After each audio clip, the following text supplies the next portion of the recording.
오늘 함께 읽으실 본문은 요한복음 15장 18절에서 25절입니다. 요한복음 15장 18절에서 25절입니다. 제가 읽겠습니다. 세상이 너희를 미워하면 너희보다 먼저 나를 미워한 줄을 알라. 너희가 세상에 속하였으면 세상이 자기의 것을 사랑할 것이나 너희는 세상에 속한 자가 아니요 도리어 내가 너희를 세상에서 택하였기 때문에 세상이 너희를 미워하느니라. 내가 너희에게 종이 주인보다 더 크지 못하다 한 말을 기억하라. 사람들이 나를 박해하였은즉 너희도 박해할 것이요 내 말을 지켰은즉 너희 말도 지킬 것이라. 그러나 사람들이 내 이름으로 말미암아 이 모든 일을 너희에게 하리니 이는 나를 보내신 이를 알지 못함이라. 내가 와서 그들에게 말하지 아니하였더라면 죄가 없었으려니와 지금은 그 죄를 핑계할 수 없느니라. 나를 미워하는 자는 또 내 아버지를 미워하느니라. 내가 아무도 못한 일을 그들 중에서 하지 아니하였더라면 그들에게 죄가 없었으려니와 지금은 그들이 나와 내 아버지를 보았고 또 미워하였도다. 그러나 이는 그들의 율법에 기록된 바 그들이 이유 없이 나를 미워하였다 한 말을 응하게 하려 함이라. 아멘. 기도하시죠. 아버지 하나님, 오늘도 귀한 아버지 하나님의 말씀 나눌 수 있게 하여 주심을 감사합니다. 나눔 속에 오직 성령의 역사하심이 함께 하셔서 아버지께서 원하시는 말씀만 온전히 나누어질 수 있게 하여 주시옵소서. 성령께서 주관하시고 성령께서 우리 각자와 함께 하여 주시옵소서. 예수님 이름으로 기도드립니다. 아멘. 오늘 내용은 포도나무 비유에서 계속 연결되는 부분인데요. 이제 예수님께서 장차 제자들에게 닥칠 일들을 경고하시는 부분이죠. 바로 세상의 미움을 받고 또 박해를 받게 될 것이라는 그런 내용입니다. 그리고 이런 세상의 미움, 또 세상의 핍박이나 박해에 대해서 이제 하나님께서는 어떻게 대응하실지 그것이 15장 26절에서 16장 33절로 이어지게 되는데요. 우리 그 부분은 우리 다음 주에 하기로 하고요. 오늘은 먼저 예수님께서 앞으로 어떤 일이 닥칠지에 대해서 말씀하시는지 그 부분을 오늘은 한번 살펴보도록 하겠습니다. 오늘 본문은 이제 곧 다가올 고난에 관한 것이에요. 포도나무 비유를 마치시면서 지금 고난에 대해서 이야기를 하시게 되는데요. 또 고난에 관한 것이기는 하지만 사실 이 고난이 어디서 오게 되냐면 사실은 어느 곳에 속하는가의 싸움이다라고도 말씀을 하세요. 먼저 예수님께서 포도나무 비유를 통해서 내 안에 거해라. 내가 참 포도나무니까 내 안에 거해라 라고 말씀을 하셨는데 만약에 내 안에 거했을 때 어떤 일이 날 것인가? 바로 고난이다 라고 말씀하시는 부분이죠. 그래서 우리가 이제 보면 예수님께서 앞으로 다가올 임박한 고난에 대해서 말씀은 하시지만 우리가 한 가지 잊어서는 안 될 부분이 바로 이 부분이에요. 왜 고난이 닥치나? 우리가 예수 안에 거하기 때문에. 예수의 진영, 또 다른 말로는 하나님의 나라에 들어오기 때문에 필연코 겪을 수밖에 없는 현상이다라는 것이죠. 우리가 예수님 안에 거하지 않고 그냥 세상에 거한 대로 살고 있다면 지금 예수님께서 말씀하시는 고난은 다가오지 않을 거예요. 그러나 이제 예수님 안에 거하게 되었을 때에 어떠한 일이 생길 것인가? 고난이다라는 것이죠. 자, 우리는 신앙생활을 하면서 이 고난이라는 것에 대해서 참 많은 이야기를 하고 또 나눔을 가지죠. 뭐 그리스도인이건 그리스도인이 아니건 간에 고난이라는 것은 참 중요한 주제인 것 같아요. 인생의 주제인 것 같아요. 뭐 이 세상에 사는 것 자체가 고난이다라고 할 수가 있으니까요. 종교라는 것 자체가 어쩌면 이런 인생에서 겪을 수밖에 없는 고난이나 고통을 어떻게 해석하는가에 대한 인간의 반응이다. 이렇게 해석하는 사람들도 있어요. 자, 오늘 본문에서 말씀하시는 예수님께서 말씀하시는 그런 고난은 우리가 인생에서 누구나 필연코 겪을 수밖에 없는 삶의 질고, 삶의 고통 그런 것은 아니에요. 어쩌면 우리의 선택으로 말미암은 결과라고도 할 수가 있는데 삶의 여러 모습, 삶의 우리가 어떤 굴곡 속에서 겪는 그런 일반적인 고통에 관한 것은 아니라는 말씀입니다. 자, 오늘 본문에서 예수님께서 말씀하시는 고난을 좀 제대로 이해하려면 15장 1절에서 17절의 내용을 한번 떠올려 볼 필요가 있어요. 항상 우리는 맥락 속에서 해석을 해야 되는데 지금 오늘 우리가 보았던 이 앞으로 다가올 고난에 대한 맥락은 사실은 15장 1절에서 17절에 말씀하셨던 어, 내 안에 거하는 것, 예수 안에 거하는 것이었죠. 예수님 안에 거할 때 두 가지 일이 생길 거예요. 첫째는 농부이신 아버지께서 모든 노력과 정성을 다해서 풍성한 열매를 맺게 하실 거예요. 기쁜 소식이죠. 자, 그리고 거하지 않는 가지는 모두 가져다가 불살라지게 될 것이다 라는 것이었죠. 그죠? 자, 어, 그런데 예수님 안에 거하고자 한다면 예수님 안에 거한다는 것이 무슨 의미인가? 예수님 안에 거하는 것이 어떻게 드러나는가? 예수님 안에 거하는지 어떻게 아는가?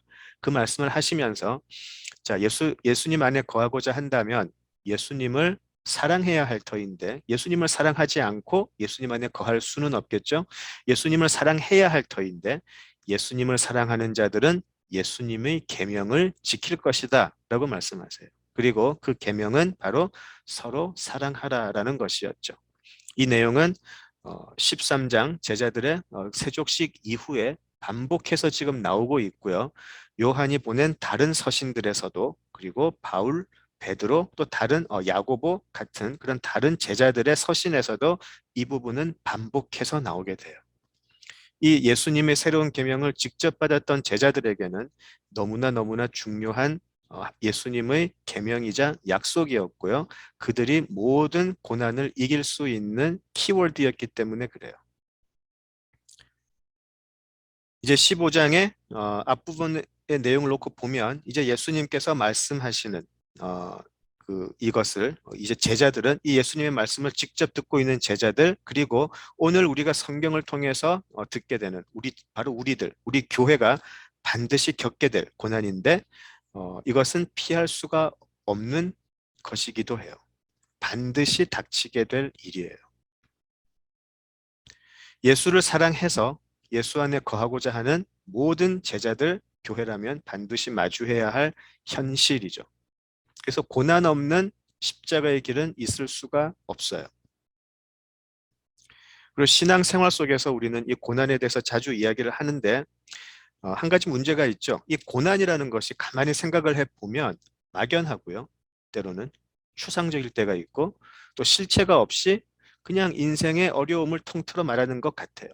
제가 한 십수년 전에 어떤 목사님의 설교를 아주 좀 감명 깊게 들은 적이 있는데 그분의 그 설교의 제목이 바로 그거였었어요. 고난을 피하지 마라. 반드시 고난을 겪어라. 예, 그래서 그 부분은 굉장히 감명 깊게 들었는데 이제 끝까지 해결되지 않았던 문제가 있어요. 고난, suffering. 근데 그 고난이 뭐냐는 거죠.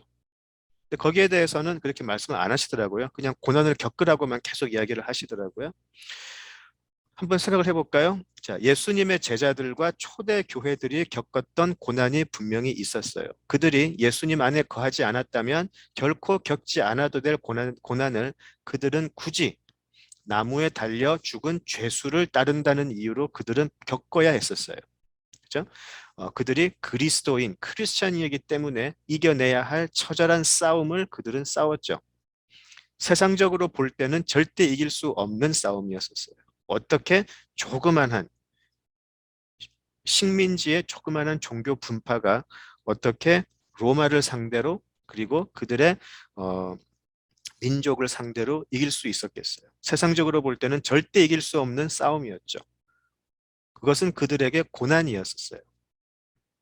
이제 그들에게 닥칠 그럴 고난들 너무나 끝이 너무나 명확하게 보이는 질 수밖에 없는 그 싸움에 대해서 그 고난에 대해서 요한은 요한계시록을 통해서 더 자세히 이야기를 했어요. 무엇을 이야기하나요? 도저히 이길 수 없을 것 같은 싸움이 반드시 교회의 승리로 결론되어질 것이다 라는 것이죠. 그것이 요한계시록의 전부였었어요. 그래서 요한계시록은 우리가 알아들을 수 없는 이야기가 많고 요즘 요한계시록 가지고 굉장히 장난 많이 치는 종교 장사꾼들이 굉장히 많은데 요한계시록은 바로 이것이었어요. 질 수밖에 없는 싸움 같은데 우리가 반드시 이긴다. 그것이 요한계시록이었어요. 그래서 오늘은 우리 본문의 내용을 통해서 우리가 맞닥뜨리고 또 감내해야 할 이 믿음의 고난, 이 고난의 본질에 대해서 조금 살펴보면 좋겠습니다. 먼저 예수님께서 앞으로 제자들이 겪어야 할 고난을 어떻게 묘사하시는지 한번 보죠. 조금 구체적으로 한번 보면 좋겠어요. 자, 18절 보십니다. 요한복음 15장 18절을 보시죠. 먼저 세상이 너희를 미워할 것이다. 고난이 이렇게 시작이 돼요. 이 고난의 시작은 세상이 우리를 미워함으로 시작이 돼요. 그죠? 그리고 20절을 보실까요? 20절. 예. 이제 사람들이 박해를 하기 시작할 거예요. 세상이 우리를 미워한 후에 박해하기 시작할 거예요. 핍박하기 시작할 거예요. 그리고 나서 16장 2절을 보시면 16장 2절을 보시면 세상이 미워해서 우리를 박해하는데 이제 너희를 출교할 것이다. 그리고 급기야 너희를 죽이기도 할 것이다. 이렇게 말씀하세요. 이것이 지금 예수님께서 제자들에게 보여주시는 임박한 현실적인 고난이었어요. 너희를 출교할 것이다 라고 하셨는데 출교라는 것은 바로 당시 유대인이었던 제자들이 유대 공동체와 단절을 하게 될 것이라는 말씀이죠. 더 이상 유대인들의 그 택함 받은 백성, 그 선민의 자격을 입지 못할 것이라는 말씀이죠. 너희들은 이 선민의 공동체에서 박탈을 당할 것이다. 하나님의 택함 받은 그 사람의 그 권리를 다 박탈당할 것이다. 그리고 이제 공동체 안에서 어떠한 경제 활동도 할 수 없고 다른 유대인들과 교제하는 것도 금지가 되고, 그죠? 그리고 유대인으로서 이제 도저히 살아갈 수 없게 되는 그 자리까지 가게 되는 것이 출교였었죠. 우리가 요한복음 9장을 공부할 때 맹인이 자기 자식이 분명히 눈을 떴는데도 불구하고 그 부모는 출교당할까 무서워서 유대 지도자들에게 자기 자식이 눈을 뜨게 된 그 사실을 이야기 못하는 것을 봤어요. 그 정도로 무서운 것이었어요. 살아는 있지만 죽는 것이 출교당하는 것이었죠. 사회적으로, 종교적으로, 경제적으로 죽음이에요. 자, 그렇지만 실제로 16장 2절 후반을 보시면 그런 죽음을 넘어서 너희들을 실제로 죽일 것이다. 너희들을 실제로 죽일 것이다. 라고 이야기하세요. 얼마나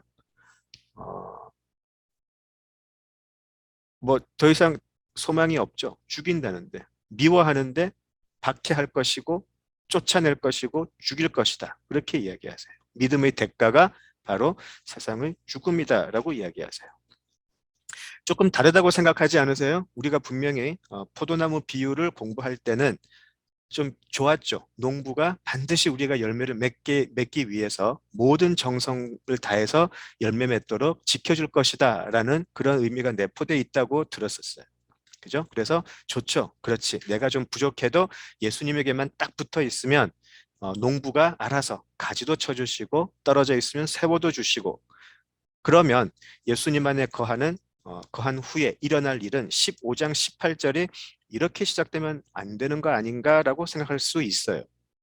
그죠? 모든 것이 우리가 원하는 대로 구할 때 기도가 된다라고 했으니까 화려한 미래가 아주 만족스러운 미래가 시작이 돼야 되는데 15장 18절부터는 반대를 이야기를 하세요. 너희들의 내 안에 거함의 대가는 세상에서 죽게 되는 것이다.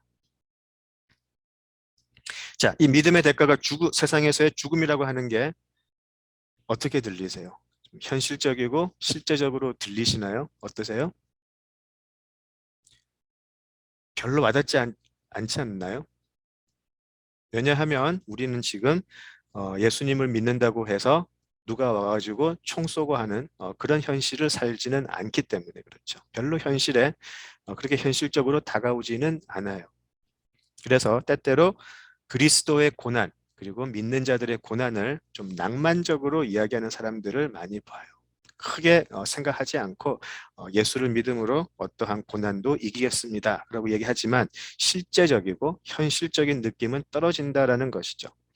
자, 그렇지만 이 요한복음을 처음 접했던 요한복음의 첫 수신자들 그리고 초대 교회에게는 너무나 생생한 현실이었었어요. 그들은 이미 이 복음서를 읽고 있을 때는 이미 이것을 겪고 있던 사람들이에요. 너무나 현실적으로 다가왔을 거예요. 그리고 지금 이 예수님의 말씀을 듣고 있는 제자들은 당연히 두려워했겠죠. 왜냐하면 예수님이 살아계실 때 이미 이 사람들은 그것을 겪었어요.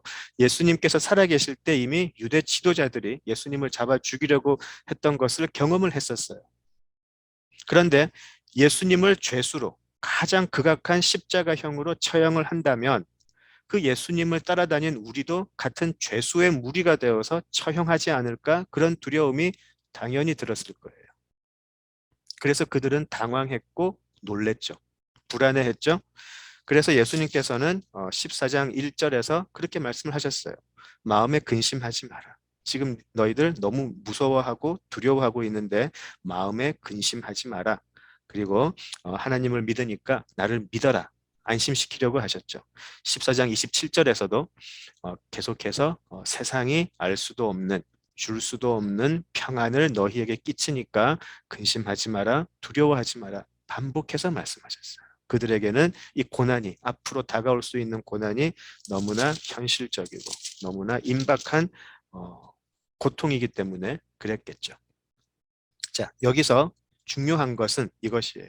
예수님께서는 세상이 줄 수도 없고 알 수도 없는 평안을 주겠다고는 약속을 하시지만 한 가지 약속하지 않으시는 것이 있었어요. 이 부분에서. 절대로 너희들에게 이런 고난과 어려움은 닥치지 않을 것이다라는 약속은 하지 않으세요.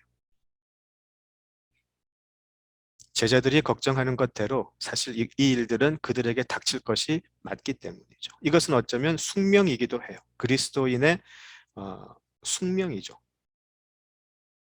자, 우리도 마찬가지 아닐까요?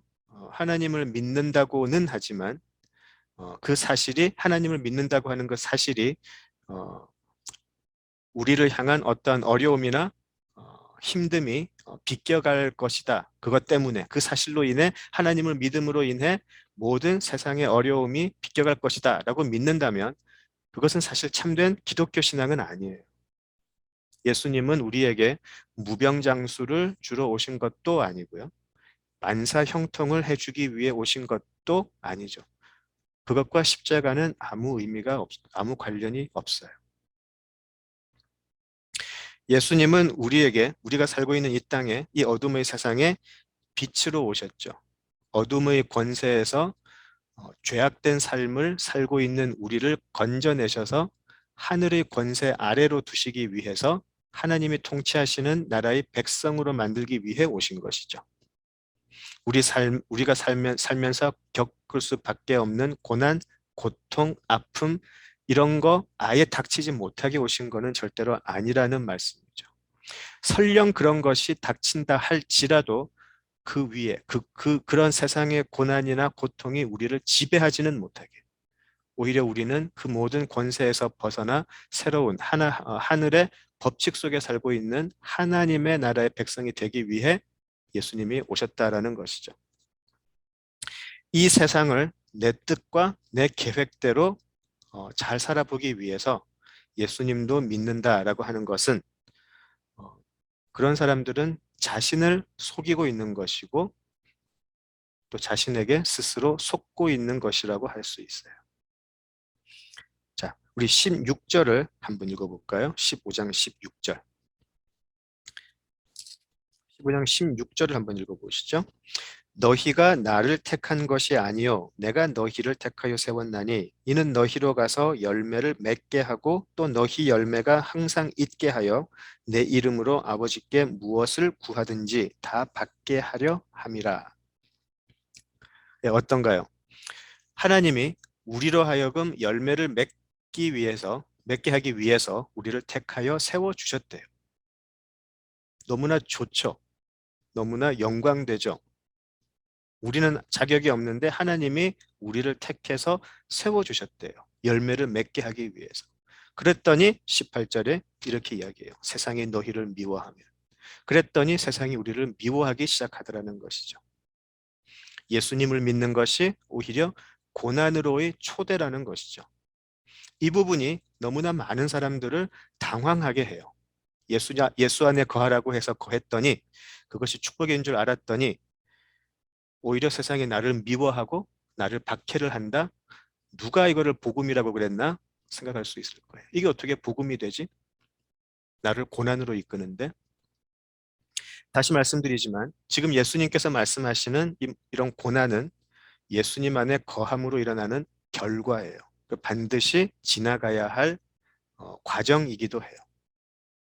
예수를 믿고 그 말씀대로 살려고 했더니 이런 결과가 나오더라 하는 것이에요. 두 세력의 충돌이 있게 돼요. 하나님은 우리를 세워서 풍성한 열매를 맺으려고 하시고 거기에 반해서 또 다른 세력인 세상은 우리로 하여금 고난을 겪게 해요. 이것을 우리는 영적인 전쟁이라고 이야기를 하죠. 베드로 사도가 이야기를 했듯이 우는 사자가 그 삼킬 자를 찾아서 여기저기 다니는 것과 똑같아요. 하나님은 우리로 하여금 예수의 열매를 맺게 하기 위해서 모든 노력을 다하시고 모든 정성을 다하시는데 세상은 절대 우리를 그 하나님께 뺏기지 않게 하기 위해서 모든 고난을 모든 방법을 동원할 거예요. 자, 이 영적 전쟁은 처절한 것이죠. 우는 사자, 삼킬 자 그렇게 베드로가 표현한 것처럼 이기느냐 아니면 먹히느냐 이런 싸움이에요. 있으면 좋고 아니 이기면 좋고 안 되면 할 수 없지 이런 건 절대로 아니에요. 우리가 영의 세계를 안다면 이 영적인 전쟁이 얼마나 처절하고 얼마나 힘든 것인지를 알죠. 예수님 만나고 나서 평생 나는 기뻐요. 정말 기뻐요. 주일학교 때 배웠던 찬양 평생 부르면서 살 줄 알았는데 오히려 예수님 만나고 나서 먹느냐 먹히느냐 이런 절박한 전쟁터로 나가게 된다는 것이 어떻게 느껴지세요? 이걸 어떻게 우리가 복음이라고 할 수 있을까라고 질문할 수 있겠다는 말씀이죠. 16절만 보면 하나님 안에 거하니 하나님께 택함 받아 하나님께 택함을 받았더니 무엇이든지 구하는 대로 주겠다라고 하신다. 이거는 정말 복음 같아요. 무엇이든지 구하면 주겠다고 하니까. 그래서 18절은 없으면 좋겠어요. 그랬더니 바로 18절에서 그런데 필연적으로 동반되는 세상으로의 고난이 있을 것이다 라고 이야기하는 것이죠. 그렇죠? 자, 그래서 제자들은 큰 혼란에 있었을 것이고요. 지금 이 요한복음을 읽던 초대교회 교인들은 이 많은 힘든 시간을 보내고 있었을 거예요. 그리고 시간이 지나갈수록 많은 사람들이 회의감을 가지기 시작했어요. 많은 사람들이 내가 지금 하고 있는 게 맞나? 이렇게까지 해야 하나? 라고 의심하기 시작했어요. 급기야 배교자들이 나오기 시작했고요. 그래서 히브리서에서 요한 서신에서 우리는 그들을 향한 경고 또 그들을 향한 격려 그런 것들을 볼 수가 있어요. 너무나 절박한 너무나 현실적인 문제였다라는 것이죠. 자, 그렇다면 왜 예수님은 왜 성경은 이런 고난이 반드시 올 수밖에 없는가, 필연적일 수밖에 없는가를 이야기를 해요. 그것이 오늘의 본문의 내용인데 가장 근본적인 이유는 이것이죠. 지금 본문에서 말씀했듯이 예수님을 미워하기 때문이다. 18절, 19절에 그렇게 이야기를 하세요. 예수를 미워하기 때문에. 예수를 너무나 미워해서 예수님과 관련된 모든 것은 죽일 만큼 미워해요. 그것이 우리가 살고 있는 세상이다라는 것이죠. 너무나 미워서 죽여버리고 싶을 만큼 아니 반드시 죽여야 할 만큼 미워한다는 것이죠.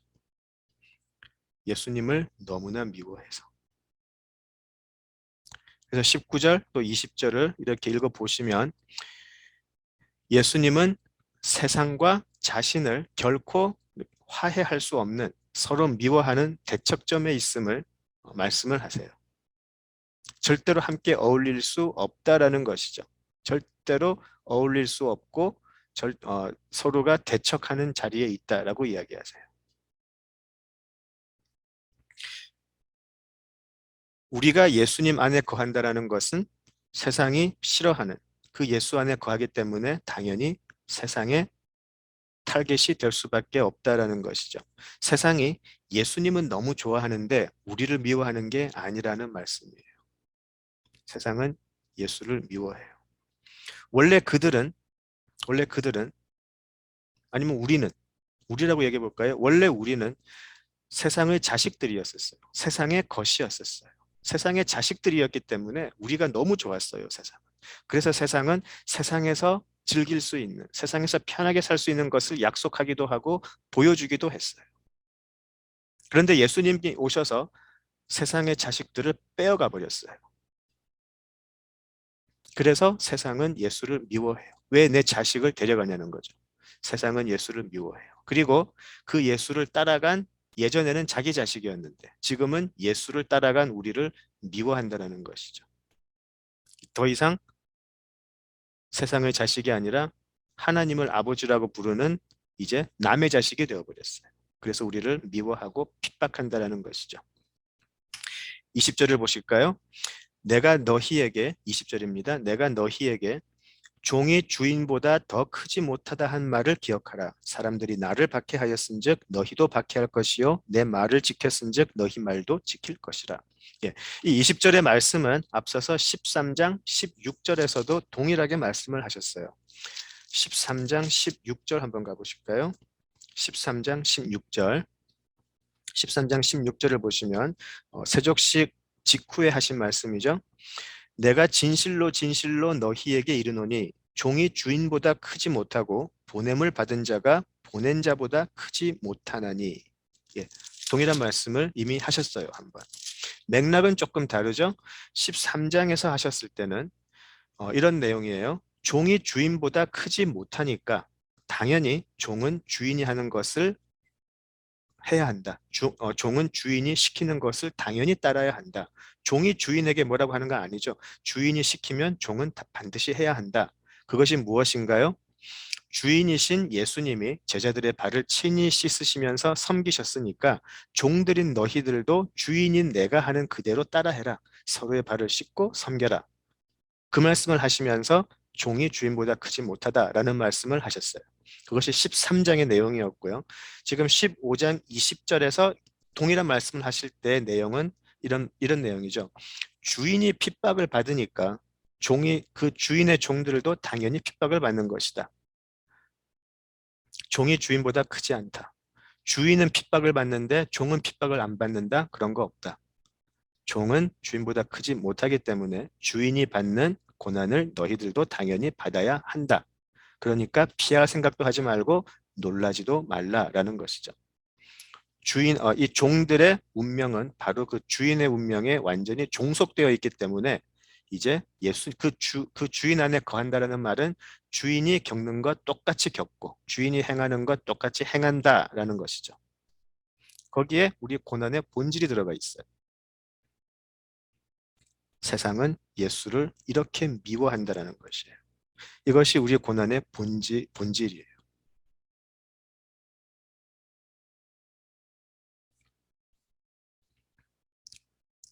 그리고 이제 이 세상은 이 예수님을 미워하면서 세상은 자신의 정체를 드러내게 돼요. 만약에 세상이 좋은 것이라면, 세상이 참으로 좋은 것이라면, 예수님과 대척을 하게 된다면, 우리는 더 큰 혼란에 있을 거예요. 세상은 참 좋은 것인데, 왜 예수님과 세상은 이렇게 대척점에 놓여 있을까?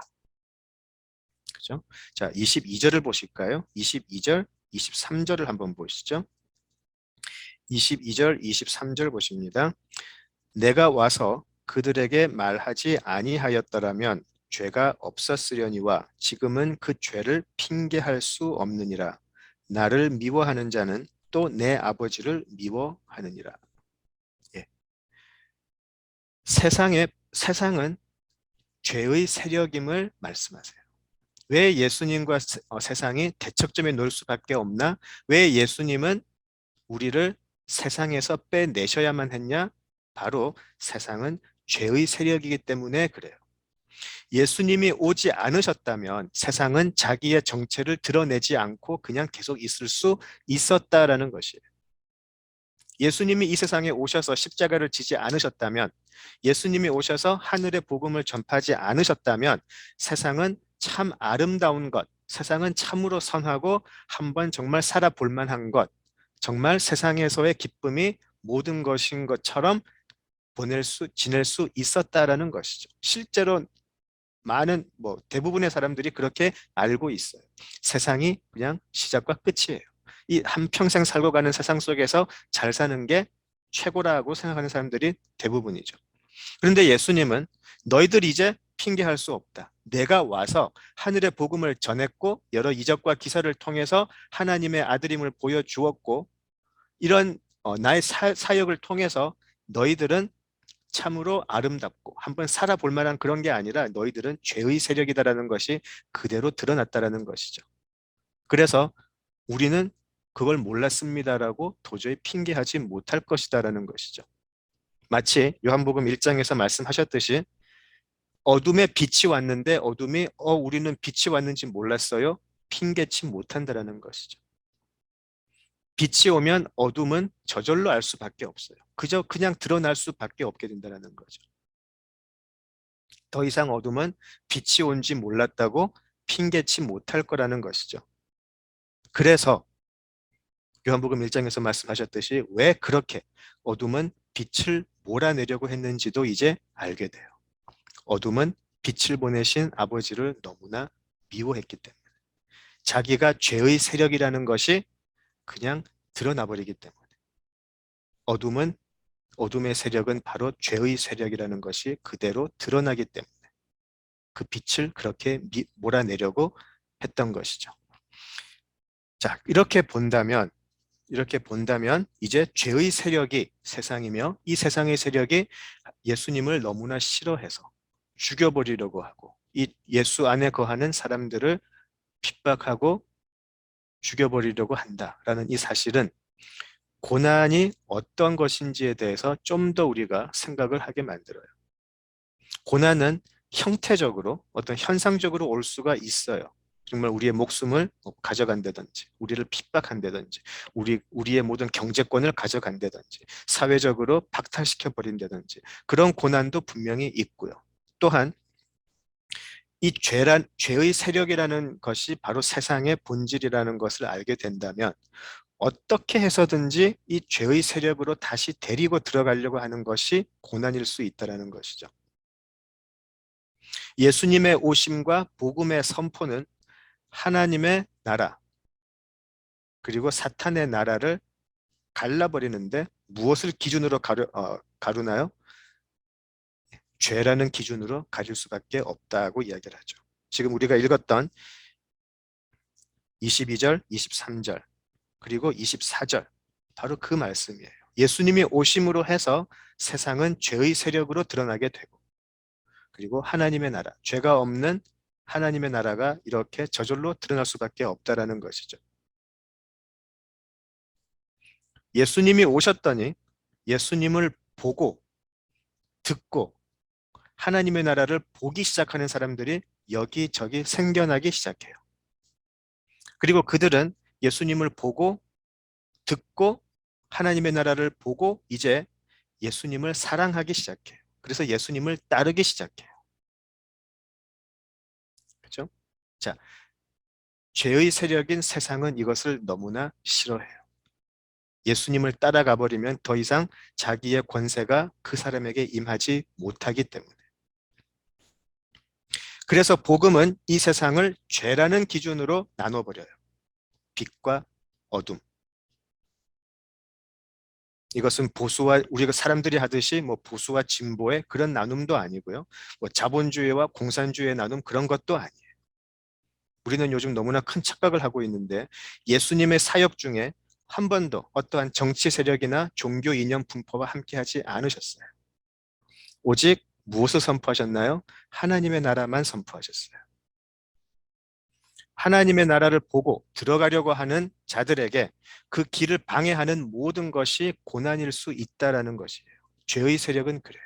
하나님의 나라를 본 사람이 하나님의 나라를 예수를 통해서 들어가려고 할 때 못 들어가게 하는 그것이 바로 세상의 권세고 세상이 주는 고난이다라는 것이죠.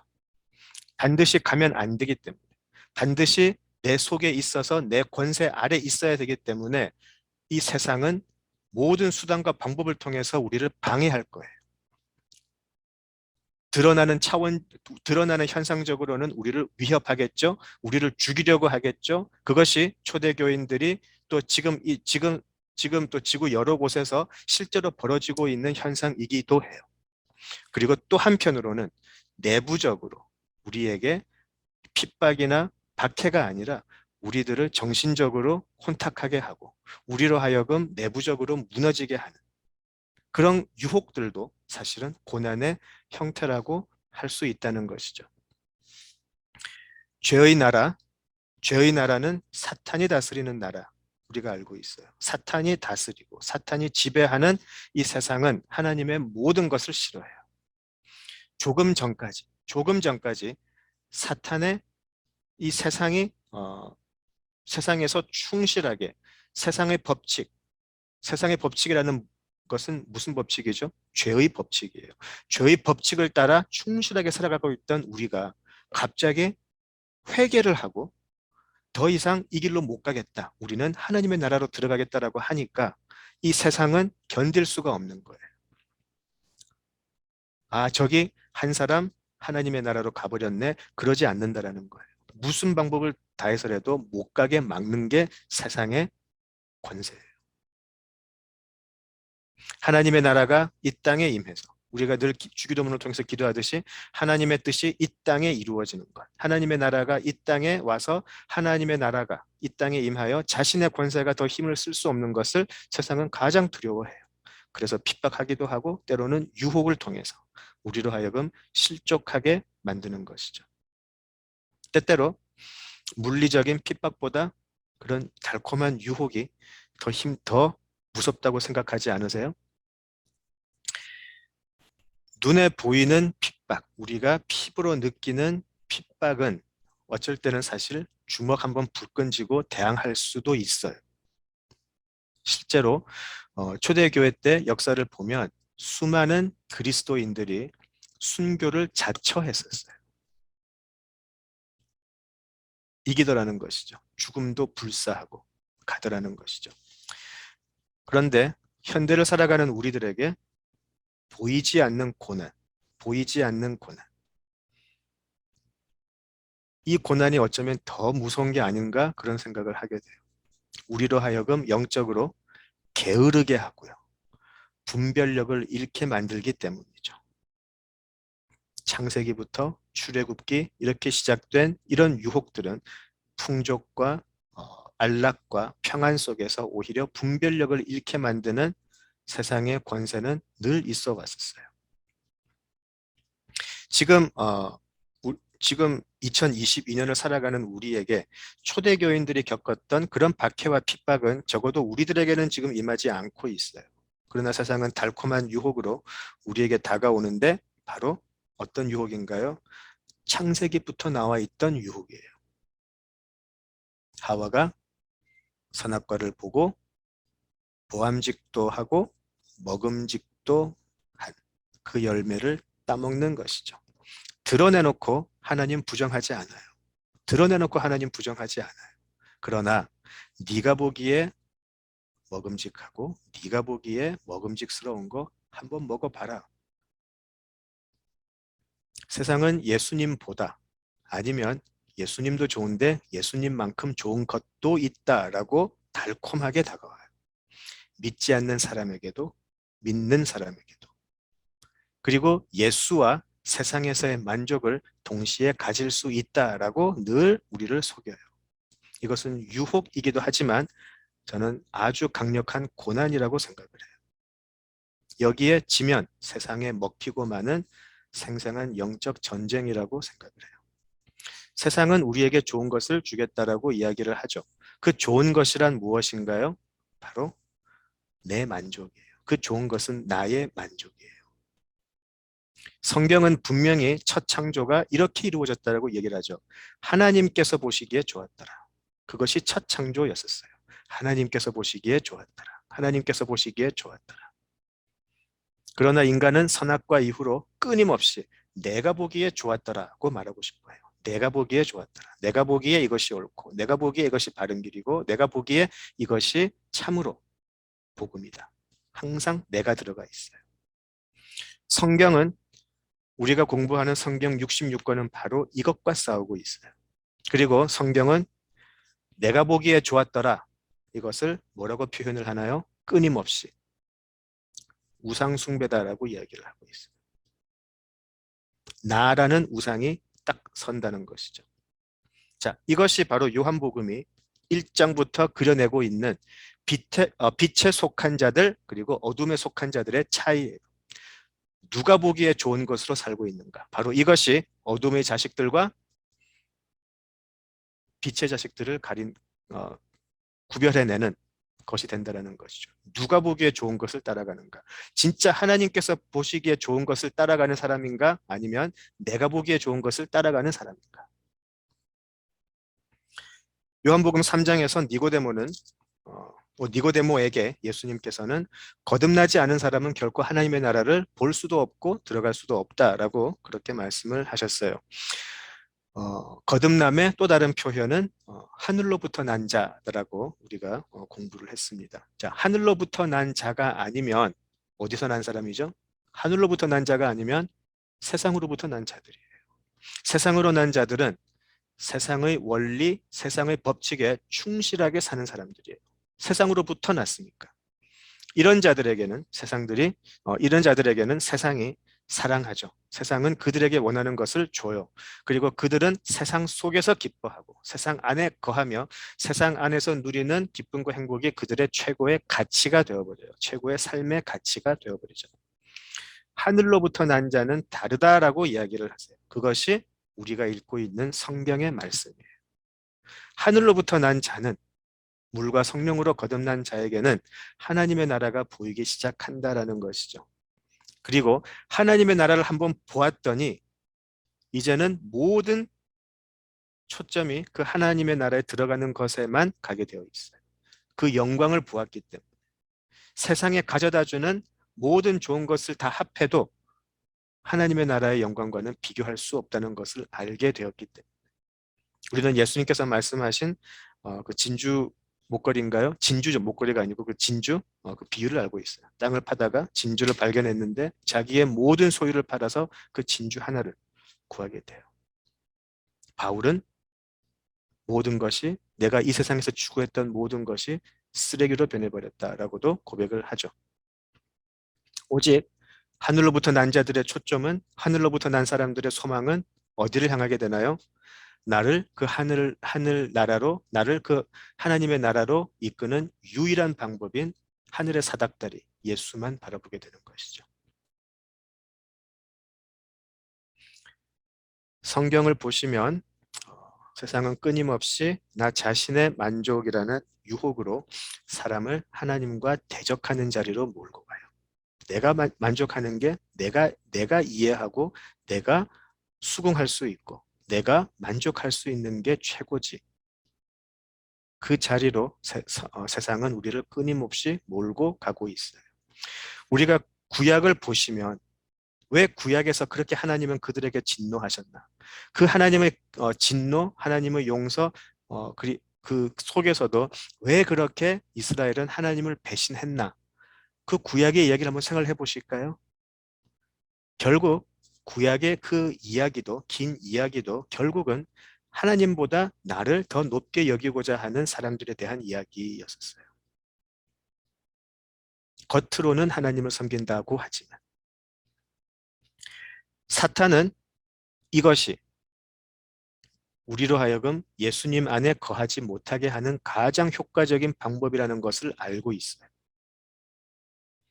하와로 하여금 실족해 한 사탄은 우리를 넘어뜨려서 하나님과 화목이 깨어지게 하는 가장 좋은 방법이 무엇인지를 너무나 잘 알고 있다라는 말씀이에요.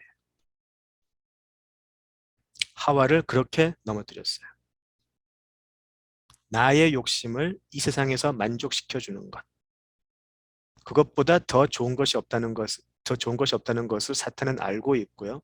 창세기부터 계속해서 사탄은 가장 효과적인 방법, 바로 나의 만족을 채워주는 것, 그것으로 계속해서 우리를 넘어뜨리려고 찾아오고 있어요. 쉬지 않고 우는 사자같이 우리에게 온다라는 것이죠. 때로는 핍박을 통해서, 때로는 달콤한 유혹을 통해서. 심지어는 하나님의 아들 예수님도 그렇게 실족시키려고 했었어요. 다 기억하시죠?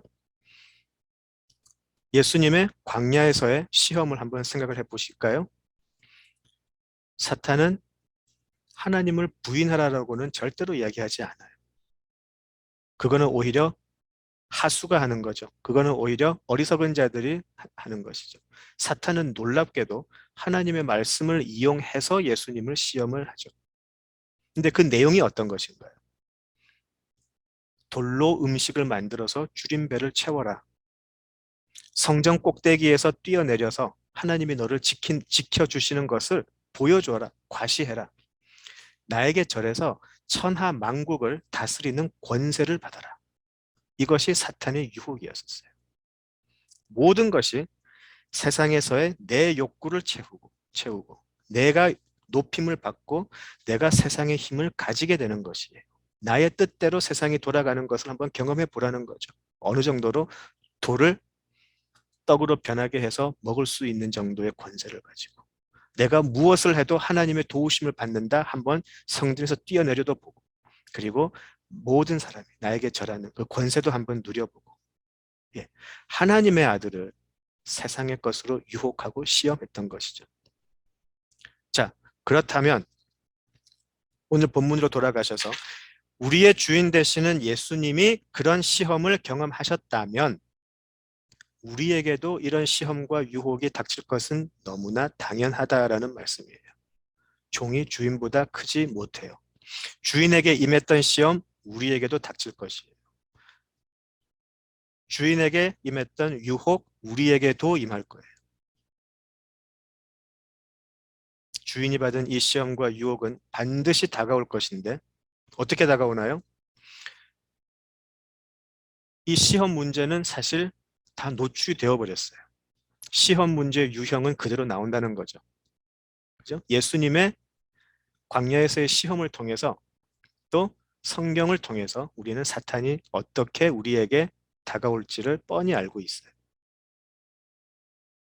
이 시험 문제의 유형은 어떤 것인가요? 바로 나 자신이죠. 나 자신. 내 욕구를 채우고 내 평안을 보장해주고 남보다 뒤지지 않는 삶 살고 남 위에서 떵떵거리는 삶 살게 해주고 이것이 시험 문제 출제 유형일 것이다. 이것은 성경이 계속해서 이야기해주고 계셨어요. 예나 지금이나 바뀌지 않아요. 하나님의 창조 그리고 선악과 이래로 이 시험 문제 유형은 바뀌지 않아요. 자, 시험 문제를 우리가 알고 있기 때문에 예수님께서는 그러면 이런 시험이 들어온다면 이렇게 답을 해라라고 정답을 우리에게도 주세요. 그 정답이 무엇이었나요? 예수님은 우리에게 새로운 계명을 주셨어요. 서로 사랑해라. 그렇게 시험 문제가 오면 답을 해라라고 말씀하셨어요. 그것이 예수님께서 주신 새 계명이었고요. 그래서 예수님께서는 13장 이후부터 십자가 지시기 전까지 계속해서 그것을 이야기하셨고 그리고 서로 사랑하는 최고인 십자가를 지셔서 이것이 정답이다라고 우리에게 보여주셨어요. 서로 사랑한다는 것은 그저 남에게 대한 연민을 가진다거나 동정을 가지는 그런 것이 아니죠. 성경에서 말하는 것은. 성경에서 말하는 사랑은 달라요. 내 것을 포기하고 섬기고 하는 예수님의 섬김이 먼저 했기 때문에 가능했던 것이에요. 예수님이 오셔서 온갖 이적을 다 베푸시고 이 말씀하시고 그냥 가셨다면 조금 섭섭하지 않았을까요? 그러나 예수님께서는 제자들을 향한 세족식부터 시작하셔서 인간이 가장 모멸스럽게 여기는 십자가의 자리까지 가심으로 하셔서 서로 사랑하라라는 그 의미가 무엇인지를 보여주셨어요. 그 먼저 우선했던 예수님의 섬김이 있기 때문에 우리는 시험 문제가 다가올 때 서로 사랑하라라는 예수님의 참 뜻을 그대로 정답으로 적을 수 있다라는 것이죠. 그래서 예수님은 십자가를 지셨어요. 먼저 지셨어요. 그리고 나서 종이 주인보다 크지 못하니까 예수님은 우리에게 어떻게 하라고 하시나요? 마태복음 10장 37절에서 39절을 보시면 그렇게 말씀하시죠. 이제 너희들 십자가를 지고 나를 따르라. 내가 그랬으니까 너희들도 너희들의 십자가를 지고 나를 따르라. 그래야 참 내 제자라고 일컬음을 받을 수 있을 것이다. 라고 이야기를 하세요. 자신의 십자가는 절대로 지지 않으면서 예수를 따르겠다고 하는 자들은 자격 없는 자들이고 예수님과 도저히 어울릴 수 없으며 그 사람들은 절대로 예수님 안에 거하는 자라고 말할 수 없다라는 것이죠. 혹여나 마태복음 10장에서 말씀하시듯이 혹여나 예수님과 나 사이에 부모 자식 관계가 놓여 있다고 해도 말이에요. 너무 냉정하게 들리죠? 이것 때문에 실제로 초대교인들이 오해를 많이 받았어요. 인륜의 도덕을 해치는 무리들이라고. 그러나 우리가 알죠. 예수님이 지금 하신 말씀의 그 의미가 무엇인지. 성경이 가르치는 구원, 제자의 길은 때로는 이렇게 냉정할 때가 있어요. 신앙의 길은 영적 전쟁이고 절대 로맨틱한 얘기가 아니기 때문이죠. 자, 예수님께서 이제 십자가를 앞두고 마지막 행하신 설교의 시작이 제자들의 발을 씻김으로 시작했다는 것을 잊으시면 안 될 것 같아요. 새로운 계명을 주심으로 해서 시작을 했고 그 계명은 십자가를 따르는 우리 모두에게 반드시 요구되는 믿음의 모습임을 우리 모두가 새기면 좋겠습니다. 이제 앞으로 고난이 여러 가지 형태로 다가올 것이에요. 제자들은 그것을 겪었어요. 우리도 겪고 있어요. 우리는 물리적인 핍박은 아니지만 여전히 사탄의 세상의 많은 유혹 속에 이것을 싸우며 이기고 있어요. 때때로 우리들의 기도가 처절하게 나올 때가 있죠. 딴 사람들이 볼 때는 뭐 저런 것 가지고 울면서 기도하나라고 하는 그런 기도의 제목들이 있어요. 하나님, 제발 이제 이기적인 성품을 깨주시옵소서. 그러면서 통곡하면서 기도를 해요. 세상이 볼 때는 뭐 저런 것 가지고 그렇게 기도하나 할 때가 있겠지만 우리에게는 그것이 너무나 절박한 문제일 수가 있어요. 우리는 예수 안에 거해야 되기 때문에. 그런데 자꾸만 내 자존심이, 자꾸만 나의 그런 것들이 그것을 방해하니까, 자꾸만 예수님 안에 거하는 것을 방해하니까 우리에게는 그것이 너무나 크게 고난으로 다가오는 것이죠. 자, 우리 두 군데를 보고 오늘 나눔을 정리하면 좋겠습니다. 지금 이 예수님의 말씀을 들은 제자들 그리고 초대 교인들은 과연 이 세상에 가져다 주는 그 고난을 어떻게 이겨냈는가? 제자들은 어떻게 고민을 하고 있는가? 두 군데만 보죠. 신약의 모든 서신들의 내용이 그렇지만 그냥 두 군데만 보겠습니다. 베드로전서를 한번 가보겠습니다. 베드로전서 우리 4장 가보시죠. 베드로전서 4장 7절, 8절 보시겠습니다. 베드로전서 4장 7절, 8절입니다. 만물의 마지막이 가까이 왔으니 그러므로 너희는 정신을 차리고 근신하여 기도하라. 무엇보다도 뜨겁게 사랑할지니 사랑은 허다한 죄를 덮느니라. 예. 우리가 그때 베드로전서 우리 같이 공부했었죠? 몇 달 동안. 자, 그때 베드로 우리가 그것을 공부했었어요. 베드로는 지금 임박한 핍박을 앞두고 베드로 서신을 받는 교인들에게 격려하고 정신무장할 것을 권면하기 위해서 편지를 썼다라고 우리가 그때 배웠어요. 이제 베드로는 지금 임박한 물리적인 고난을 앞두고 있는 교인들에게 이 편지를 쓴 거예요. 근신해라, 정신 차려라, 기도해라. 예, 이해가 되죠. 그렇지만 베드로는 이 말을 해요. 무엇보다 서로 뜨겁게 사랑해라. 무엇보다 서로 뜨겁게 사랑해라. 예, 예수님의 말씀과 동일해요. 그런 핍박이 올 때, 박해가 올 때 너희들이 해야 할 것은 무엇보다도 하나님의 백성이 된 너희들 뜨겁게 사랑해라. 그것이 시험 문제의 정답이라는 것이에요. 한 군데만 더 볼까요? 사도행전, 잘 알고 계시는 사도행전으로 가보죠. 사도행전 2장, 사도행전 2장 43절에서 47절 한번 보시죠. 사도행전 2장 43절에서 47절입니다.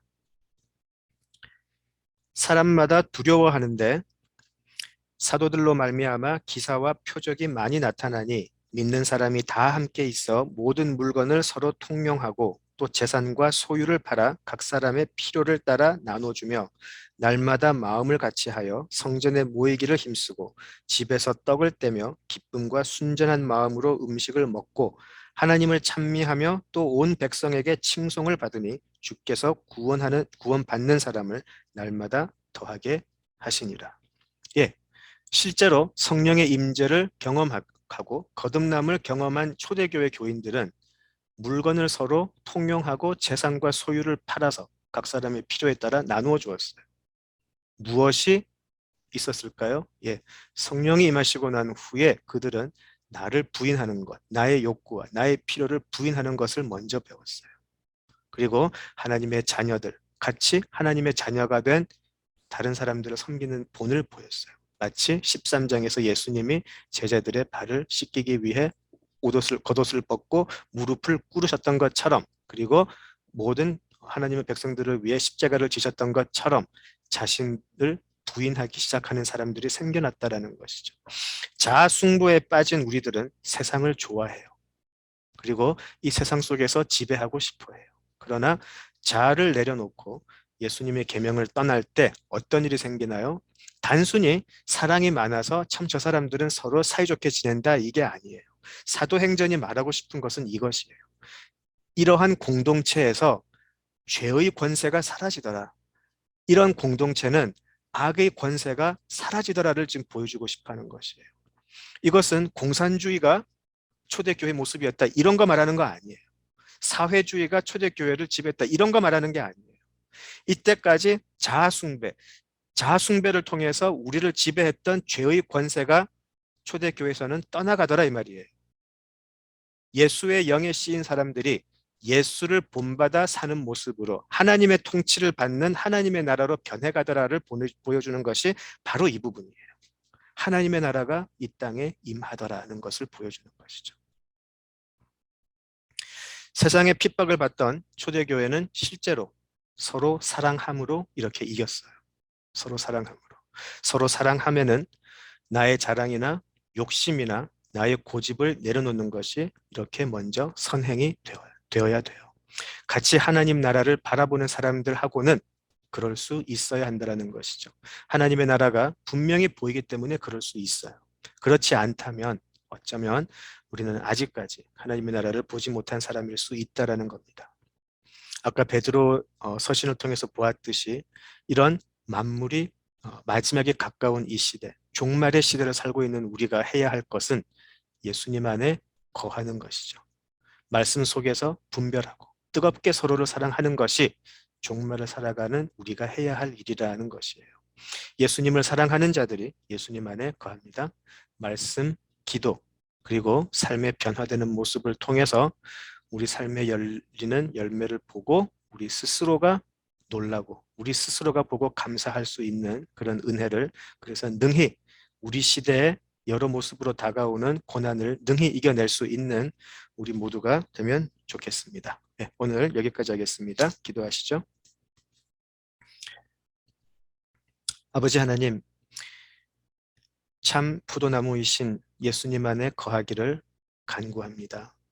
그리고 예수님 안에 거함으로 이제 세상에 가져다 주는 많은 고난과 유혹을 맞닥뜨릴 터인데 능히 예수님의 본을 따라 이겨낼 수 있게 하여 주시옵소서. 그 예수님의 영광의 길에 동참할 수 있게 하여 주시옵소서. 예수님 이름으로 기도드립니다. 아멘.